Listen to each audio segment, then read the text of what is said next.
Assalamualaikum warahmatullahi wabarakatuh. Perkenalkan saya Muhammad Imran Fathi dari kelas IF204 ingin mempresentasikan presentasi yang berjudul Analisis Entity Relationship Diagram atau yang disebut dengan IRD.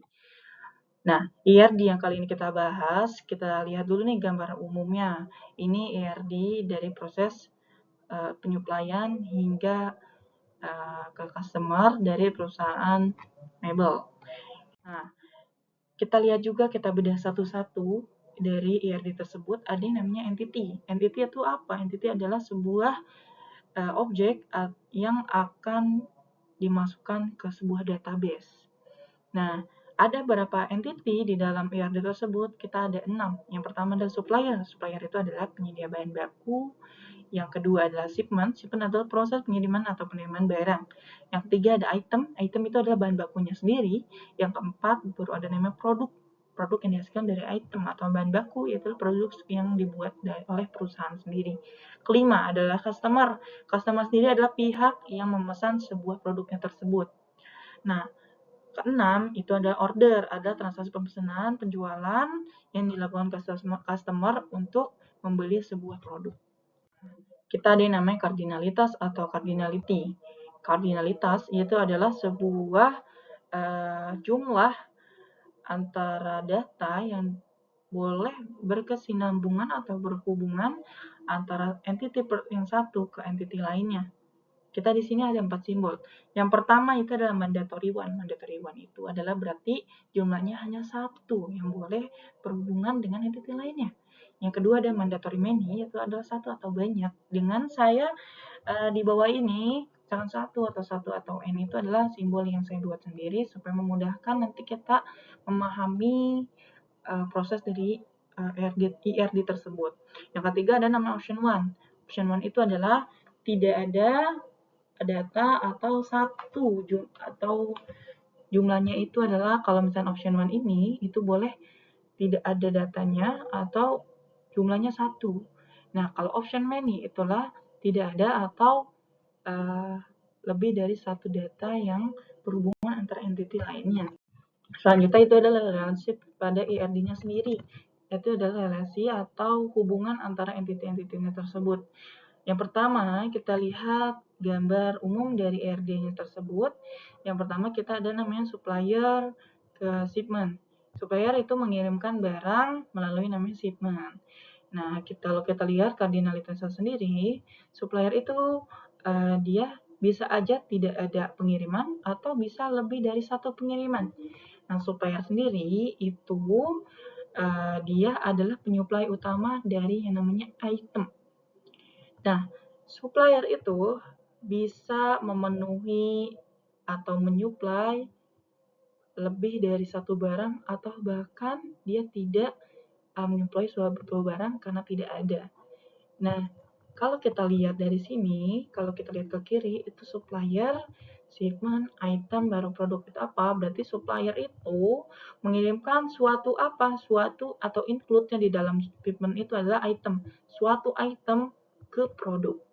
Nah, kita bahas di tengah-tengahnya nih, item ke produk. Item adalah bahan baku. Bahan baku kita kirimkan ke produk untuk apa? Untuk digunakan membuat sebuah produk. Nah, satu itemnya sendiri, kita lihat koordinatnya, yaitu menggunakan mandatory money, berarti satu item ini bisa digunakan membuat lebih dari satu produk. Contohnya, kayu. Kita bisa buat produk menjadi meja, kursi, atau pintu.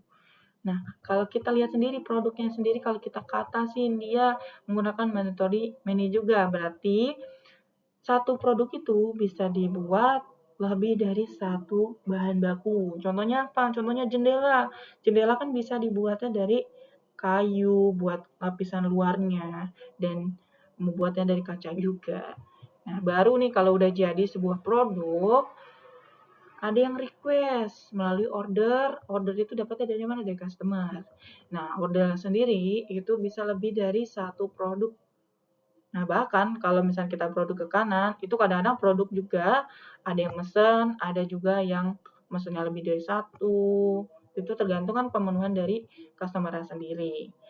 Nah, kalau misalnya dari customer, kita lihat kardinalitasnya, kalau kita ke bawah, dia bisa ngorder atau tidak ngorder sama sekali, atau bahkan bisa dia nge-submit banyak orderan. Misalkan dia ngorder nggak cuma satu, bisa 3 pintu atau 3 jendela, kan bebas ya, karena tergantung customer-nya mintanya apa. Nah, kita lanjut kita bahas alur prosesnya. Sebenarnya secara general, kalau alur prosesnya sendiri, dari supplier mengirimkan sebuah bahan baku untuk dijadikan produk. Produk itu yang akan dipenuhi yang akan memenuhi orderan dari customer sendiri. Untuk prosesnya supaya lebih gampang, kita buat jadi 2, itu alur pembelian dari supplier sendiri, baru alur penjualan yaitu ke customer-nya langsung. Yang pertama itu adalah supplier-nya. Supplier itu dia menyuplai bahan baku untuk digunakan untuk membuat sebuah produk. Dalam prosesnya sendiri, dia supplier mengirimkan barang yang di dalamnya ada bahan baku ke produknya itu untuk diproses. Nah, yang kedua itu ada namanya alur penjualan produk. Yang pertama itu customer menyubmit dia maunya belinya apa dan berapa, dan dikumpulkan ke yang namanya order.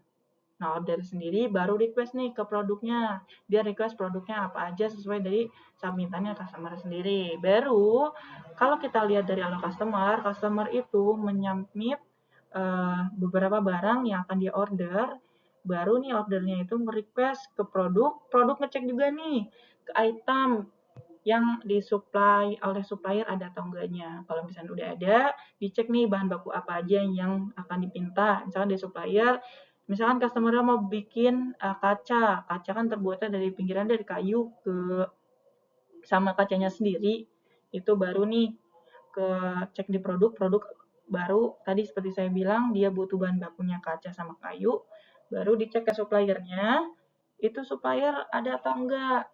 Kalau misalnya suppliernya ada, itu dikirimkan yang ke perusahaan yang membuat produknya sendiri. Nah, dalam proses pengirimannya juga itu terdapat atau include dari bahan bakunya. Diproses menjadi jendela, dari jendela kita lihat nih ordernya ada berapa, customer request-nya berapa, kalau udah memenuhi baru dikirim ke customer. Gitu untuk proses dari IRD perusahaan mebel tersebut. Nah, terima kasih banyak sudah mendengarkan penjelasan saya. Kurang lebihnya mohon maaf apabila ada kata yang salah atau penjelasannya kurang jelas. Saya meminta maaf. Semoga saya diberikan nilai yang terbaik di UAS ini. Terima kasih atas waktunya Bu Cian. Wassalamualaikum warahmatullahi wabarakatuh.